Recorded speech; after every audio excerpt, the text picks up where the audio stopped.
My name is Marty McKellips, and I'm the Chief Executive Officer for the American Red Cross here in Central Texas. We actually respond to a disaster about every 48 hours here in Central Texas. We respond to every house and apartment fire, and then plane crashes, things people don't even think about like toxic spills, and of course you all know about tornadoes, hurricanes, those kinds of major disasters that make it on the television.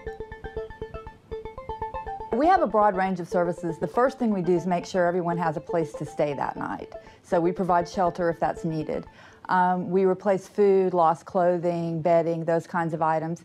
One of the most important things we do is we help them replace lost medical things because people lose their prescription and they need them immediately. So we have nurses on call that can help with that.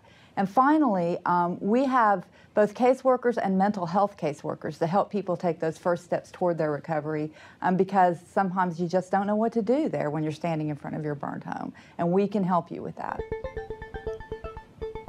I think the most unusual thing that I learned when I first started responding to fires was that people, even who have financial means, are kind of at a loss. Their credit cards just burned up.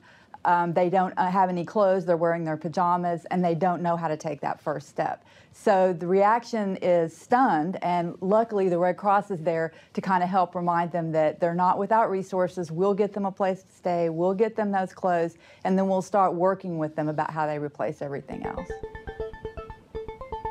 An important fact I'd like to point out is when you give to the American Red Cross National Disaster Relief Fund, you're not giving to the Central Texas Relief Fund.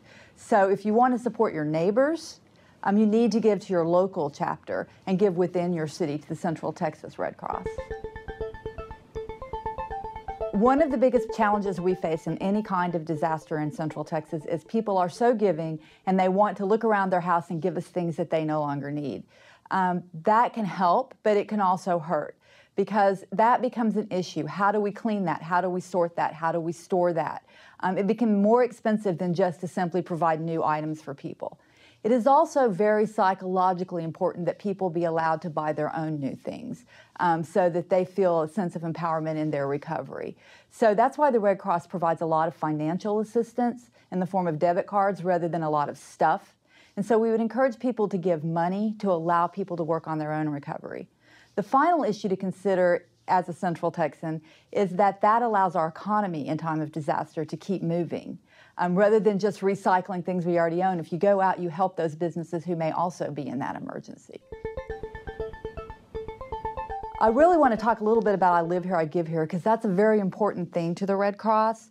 The Red Cross is divided where we have the National Disaster Relief Fund and then we have local disaster relief. So when you give to the National Disaster Relief Fund, that's a great thing. It helps people in other parts of the country.